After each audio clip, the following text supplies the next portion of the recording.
Okay, welcome to this All Students Take Calculus Part 2 video. In my last video, I gave some explanation as to how All Students Take Calculus works for using it as a device for determining the sign of a given trig function when you know the quadrant. Again, remember, this only works for terminal sides that lie within the quadrants, not on the axes. Okay? I'm just going to do some example problems here and just ask you some basic questions and show you how to apply this. I think this is a little bit of a hard thing to do by video, this topic, because it has some discovery to it. There really has to be some back and forth with questions, but hopefully you maybe even had some experience with this and you're watching the video to sort of round out your understanding of it. So we'll just do a couple quick examples here. So the cosine of 32 degrees, okay? What's the sine of it, okay? Sine by being positive or negative. Well, we see that we need to know what quadrant it is, and 32 degrees is in the first quadrant, and that's in the all quadrant, so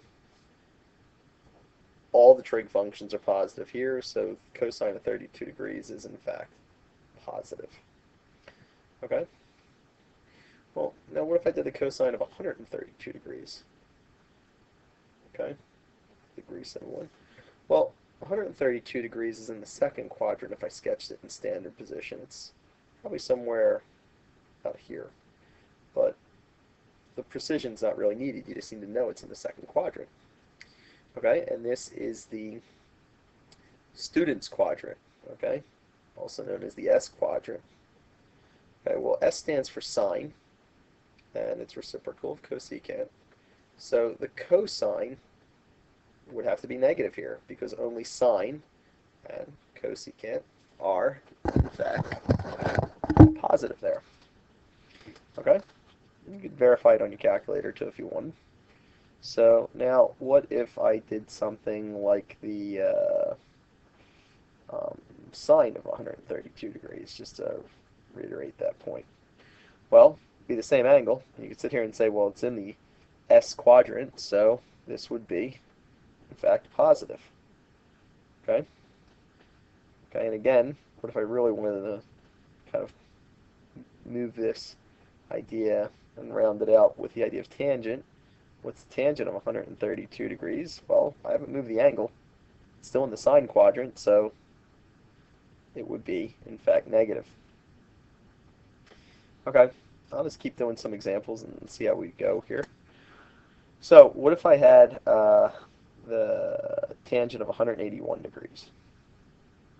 Okay, 181 degrees is just past the negative x-axis. It's kind of like here-ish, but it's definitely in the third quadrant, and the third quadrant is the T quadrant, the take calculus quadrant, take, so it stands for tangent. And since I'm doing tangent, it would make sense that this is positive. Okay? So, what if I did the cotangent of 181 degrees? Okay, well, some people make the mistake and say, well, it says all students take calculus, and this is tangent, so cotangent's not tangent, so it's negative. That's not true, because don't forget, the all students take calculus rhyme works for sine, cosine, and tangent. But you have to do a little further application and saying, well, we should be able to understand the reciprocals again. So kind of pull them out here.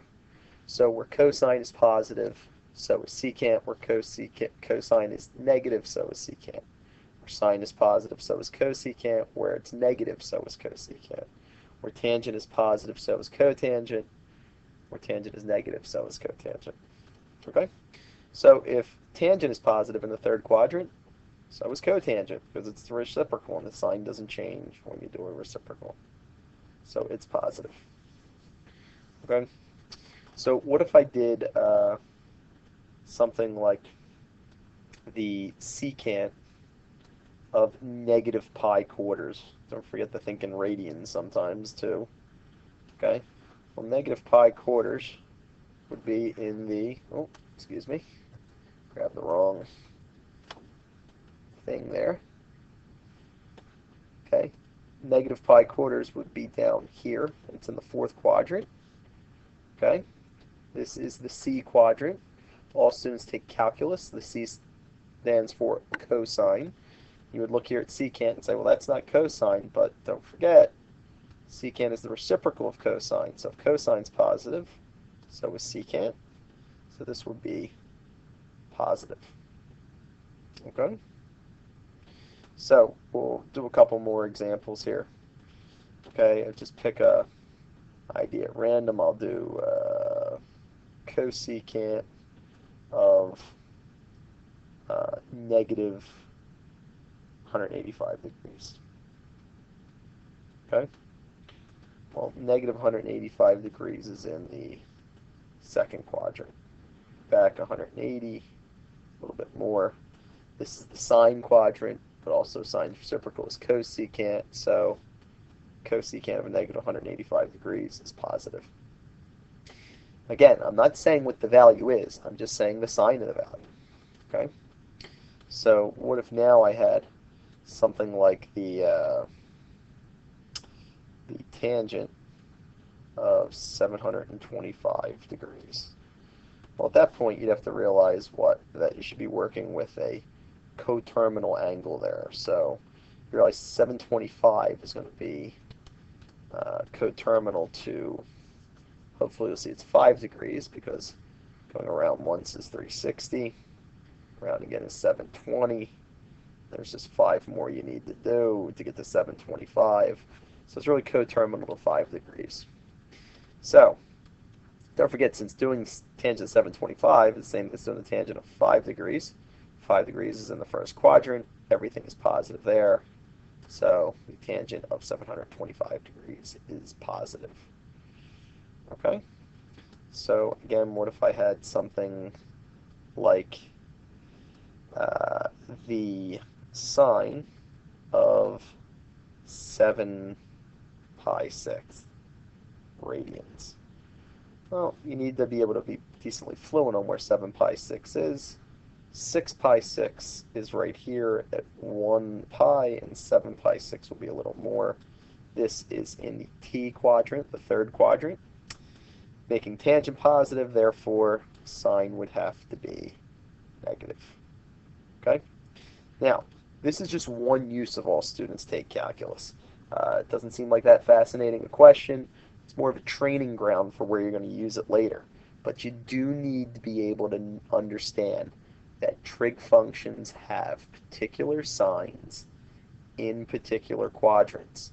You have to be able to be decently quick with doing that. So I hope these examples made a little bit of sense, and feel free to keep practicing and enjoy.